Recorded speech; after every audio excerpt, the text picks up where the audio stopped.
നീളമുള്ളതും ഇടതൂർന്നതുമായ മുടിയിഴകൾ വേണമെന്ന് ഒരിക്കലെങ്കിലും ആഗ്രഹിക്കാത്തവരായി ആരാണുള്ളതല്ലേ? എന്നാൽ ചിലർക്ക് മാത്രമേ ഇങ്ങനെ സ്വാഭാവികമായി ഉള്ളുള്ളതും നീളം കൂടിയതുമായ മുടി കാണൂ അല്ലേ?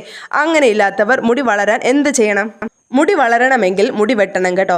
എന്താണിതെന്നോർത്ത് ആശ്ചര്യപ്പെടേണ്ട. നിങ്ങളുടെ മുടി ആരോഗ്യത്തോടെ നിലനിർത്തേണ്ടത് അത്യാവശ്യമാണല്ലേ? അതിനാൽ പതിവായി മുടി വെട്ടി ഒതുക്കേണ്ടത് പ്രധാനമാണ്.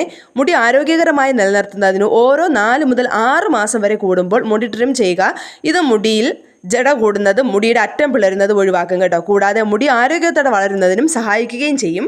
അതുപോലെ തന്നെ ഏതെങ്കിലും ഷാമ്പു ഉപയോഗിക്കാതെ ശിരോചർമ്മം വൃത്തിയാക്കുകയും പോഷണം നൽകുകയും ചെയ്യുന്ന ഒരു ഷാമ്പു തിരഞ്ഞെടുക്കാൻ വേണ്ടിയിട്ട് നോക്കുക.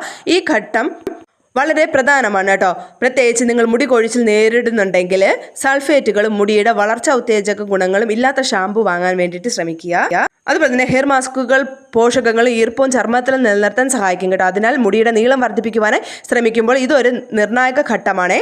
അപ്പോൾ നമുക്ക് പുതിയൊരു ടിപ്പായിട്ട് കാണാതിരിക്കും. Bye bye.